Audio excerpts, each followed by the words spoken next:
Hello, in this video, we are taking a trip down memory lane to talk about the Samsung Galaxy Tab 7. This one is, the model is GTP 1000T. Here you can see this is just some color from the case. I'll clean it off later. Here it is. This is the back side. This is the model GTP 1000T, or simply put, this is the very first Tab 7 from Samsung.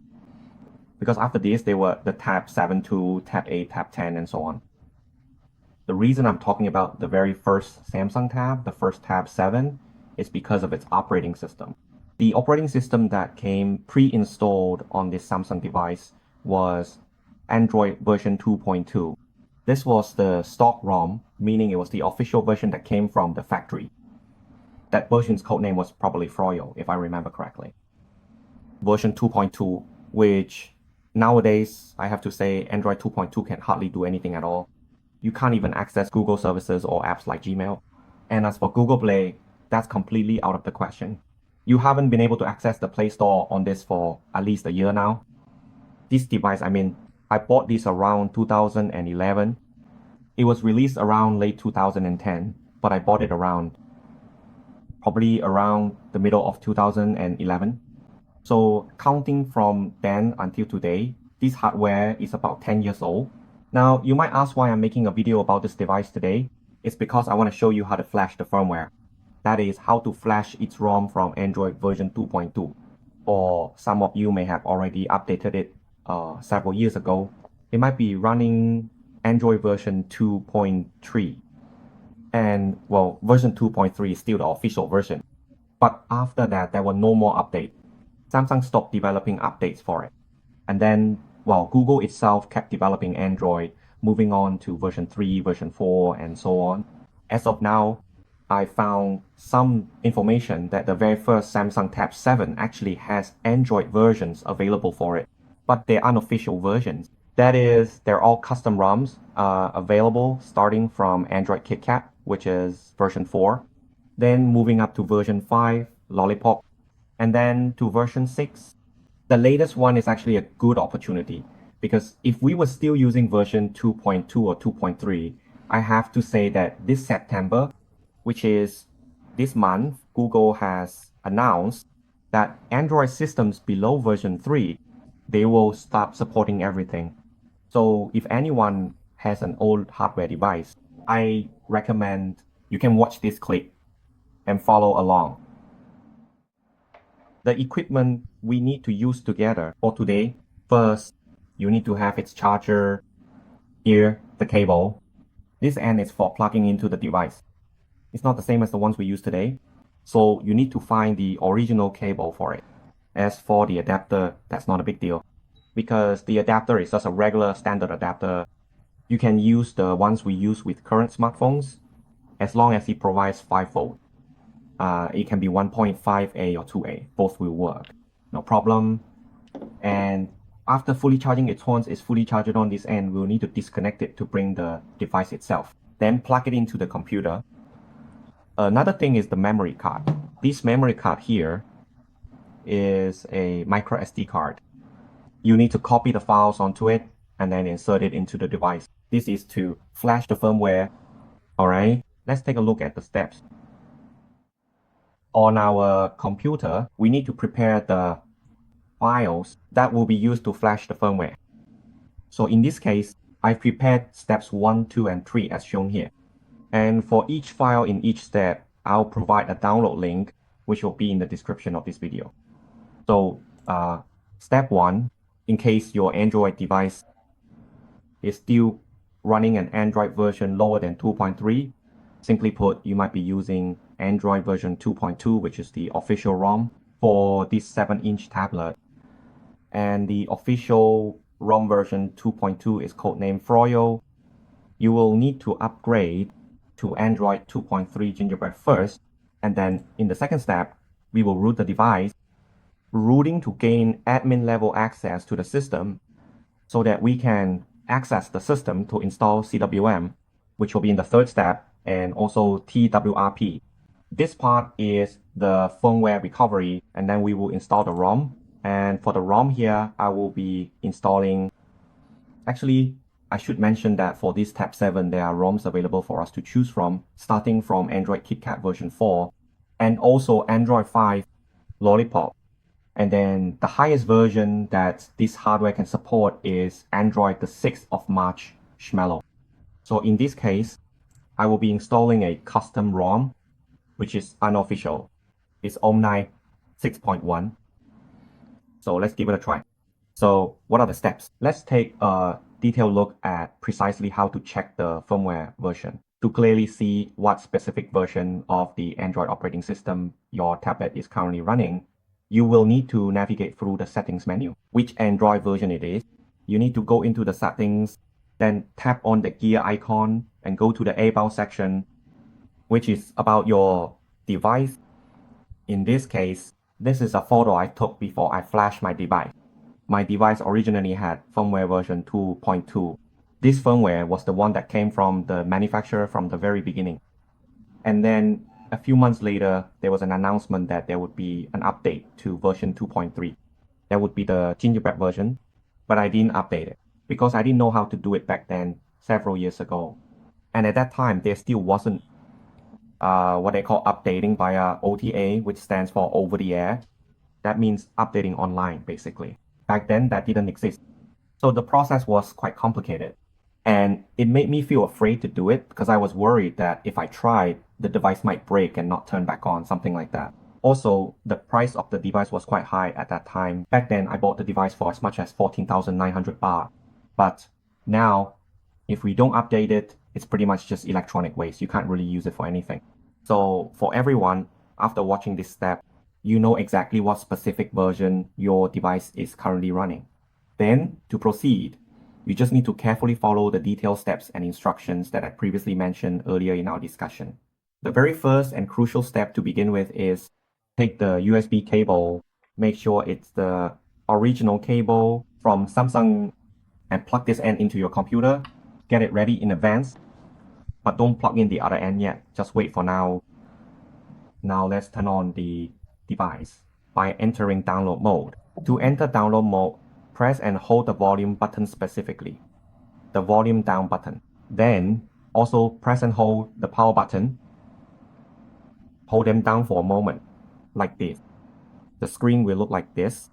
You see the word downloading appear, and it will say, do not turn off target. Once you see this screen, then we proceed to first carefully connect the provided cable, ensuring a secure fit, and then firmly plug the other end of this essential cable into the designated port on your device, and simply leave it in that connected state for now. Subsequently, on your computer screen, navigate with precision to the specific folder clearly labeled Step 1, and then proceed to open the necessary program located within that folder, which is distinctly named Odin 3. Open this application up exactly like this, following the on-screen prompts. Once the program is fully open and operational, meticulously look for the prominent button that is clearly labeled PIT. Then click on it with a deliberate action, and after that, you will need to carefully select the appropriate file or option from the subsequent menu that appears. In the Step 1 folder, right here, there will be a file named GTP 1000. Select this one. Then for the button labeled PDA, click on it and select the file named GB StockSelf V5. This one, and then for phone, go into the GPZ modem folder. Select modem bin. Right here, after you've selected these, take note that there will be a yellow bar like this. That means right now your device is already connected to the computer, devices can see each other. If you don't see this at this step, it means you haven't installed the driver properly yet. You'll need to install the Samsung driver on your computer first. After we've entered this mode, select the folder as shown here, then click Start, and then we wait. At this step, pay attention to this bar area here. It will progress all the way to the end. Right here, it will turn blue in this area. A blue line will move across until it reaches the end. And on our computer screen, it's the same. There will also be a status. It will be green, and at this particular stage of the process, you'll definitely need to patiently wait for about. It absolutely shouldn't take more than approximately 10 minutes, perhaps even a little less. Now, the comprehensive update is entirely complete. After successfully flashing the new firmware onto the device, you'll clearly see that the system will automatically reboot itself. Then, we just patiently wait at this crucial stage. As I previously mentioned, the very first and most important step is specifically for those individuals who are currently using an Android operating system. You'll hear a sound, the system's startup sound. For anyone using Android version 2.2, in other words, if you're not yet on 2.3, you need to do the first step first, because you need to root the system after installing this firmware. Now your device will become Android version 2.3. Let's wait for it to finish booting up first. Okay, here it is. Now it's finished booting up. You see that it's prompting us to set the language. At this stage, actually, there's no Thai language option because this 2.3 firmware is the firmware from, if this is the default, it's the Italian version. You'll see it's already selected.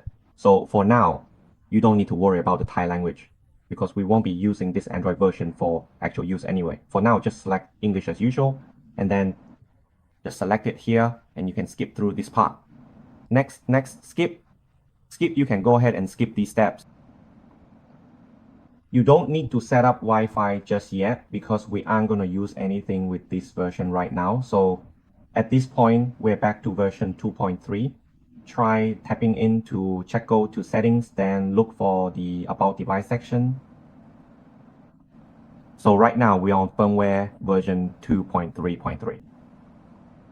Alright, so this particular version is the stock ROM version, but it's actually from the previous older version. This is specifically the Italian version, so there's absolutely no Thai language option available for us to select. When you first start it up, you immediately see this distinctive logo and this accompanying image. Don't worry about anything at this precise point in time because we'll move on to the crucial next steps very soon. But first, please notice that in this current version, we haven't rooted the device at all yet. It's still completely clean and pristine with only the standard essential apps pre-installed.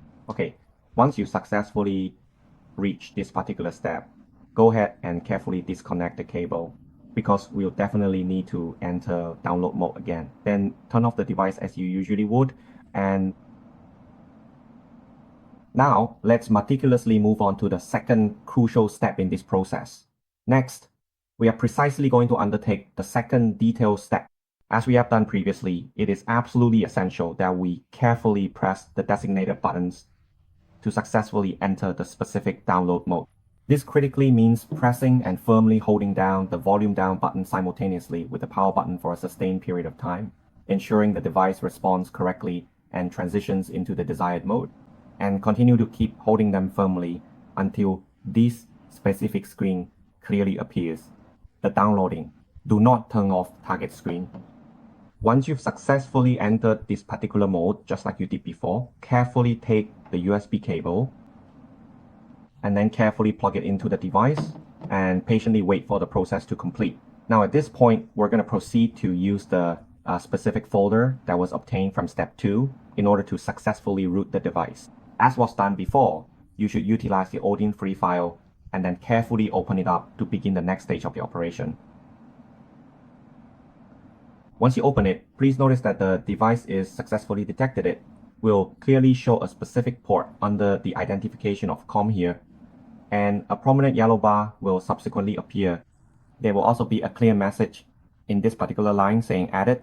Here you should carefully select PDA, and then we're going to proceed to choose. In step number 2, you will need to go to the specific folder designated for step 2. From there, carefully select the particular file folder that is clearly labeled CFRU-PAD7. Once you have chosen this specific one, you can then proceed to press the start button. This entire step should not take a significant amount of time. In fact, it will likely be no more than 10 short seconds. Okay, that's it. The process is now successfully done. The device will now proceed to restart automatically. Let's take a moment to observe and confirm everything is working as intended. This particular step was solely dedicated to rooting the device.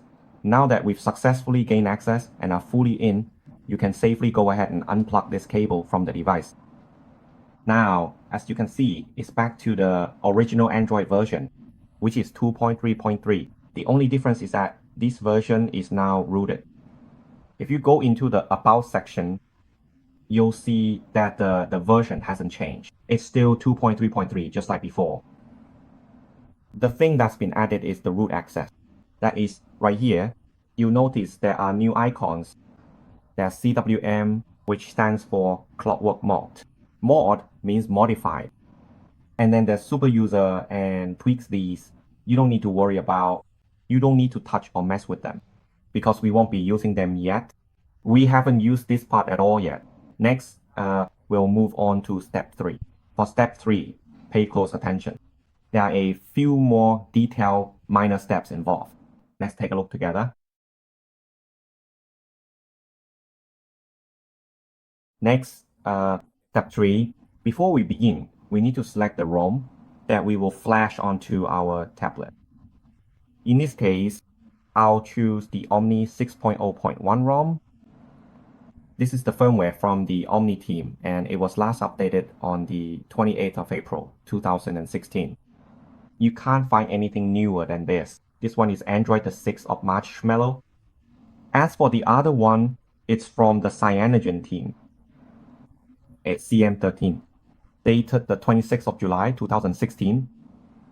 It's a custom ROM from the Cyanogen team.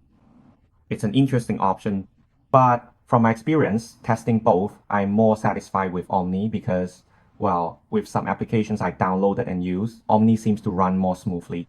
However, this might also depend on whether the application itself is configured correctly.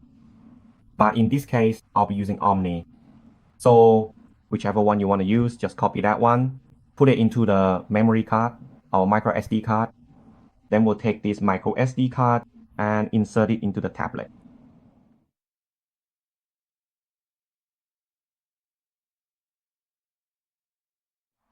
Let's get started. For step 3, here we need to take the memory card that we've already copied the ROM onto and prepare. Insert it into the slot. Insert it into the device's micro SD card slot like this. Make sure the device is powered off. Now, when you turn it on, you need to press the volume up button and the power button together. Normally for download mode, you would press the volume down button, but in this case, you need to press the volume up button and the power button at the same time. Hold them down for a moment. Alright. Now, the screen will turn on. Then we just wait. Okay. It will then enter recovery mode, which in this case is Clockwork Mod Recovery version 3. The menu will look like this. Navigate using the volume buttons.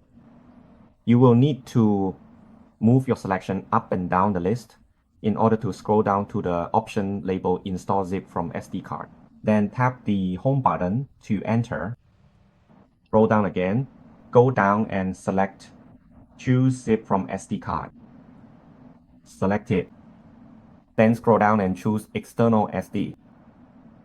Here you see folders. These are the ones we prepared. Now please carefully select the Omni 6.0.1 folder from the display options. This is the firmware that we're going to flash onto this tablet. Tap on it. Press enter, then select Yes, install. At this step, the first attempt won't succeed, so just wait for a moment. As I previously mentioned, the initial attempt will not succeed. It will prominently display installation aborted. Just like this, you can clearly see it unfortunately didn't work. You also observe an exclamation mark appearing right here on the screen. Simply repeat the entire process. Carefully select Choose Zip from SD card, once again exactly as you did before. Then choose External from the available options and subsequently select the very same file, Omni 6.0.1. Tap on it once more, then definitively select Yes, install, and patiently wait. The screen will then go completely dark and the device will automatically reboot by itself. Just wait patiently. Then the device will meticulously boot into the specialized TWRP firmware, which is an essential custom recovery environment. Here it is, clearly displayed on the screen, the renowned TeamWin recovery project.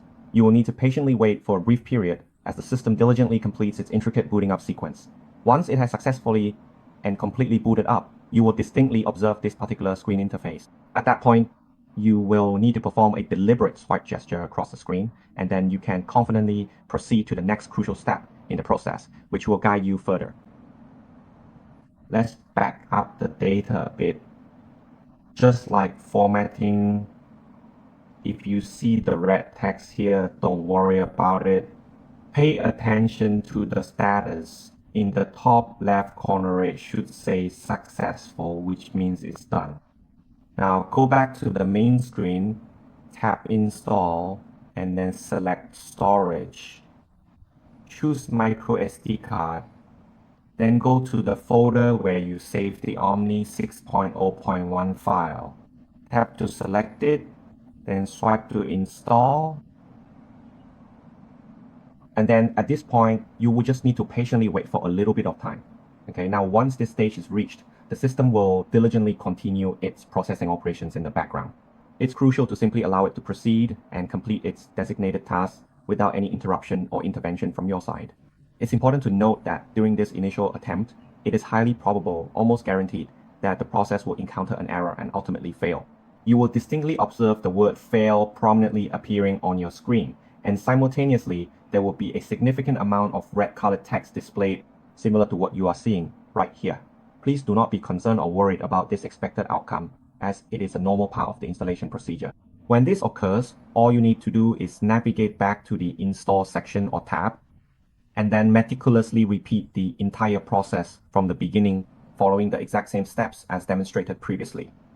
This iterative approach is a standard troubleshooting method for this particular installation.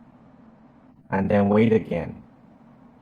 At this step, you'll need to repeat the process about 2 times through TWRP.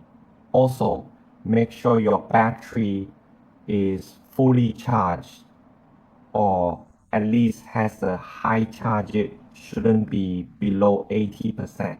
However, during this step, you can plug in the adapter to charge your device while you're doing this process, ensuring continuous power to prevent the device from shutting down. Because if the device shuts down, sometimes it might not be able to recover at all.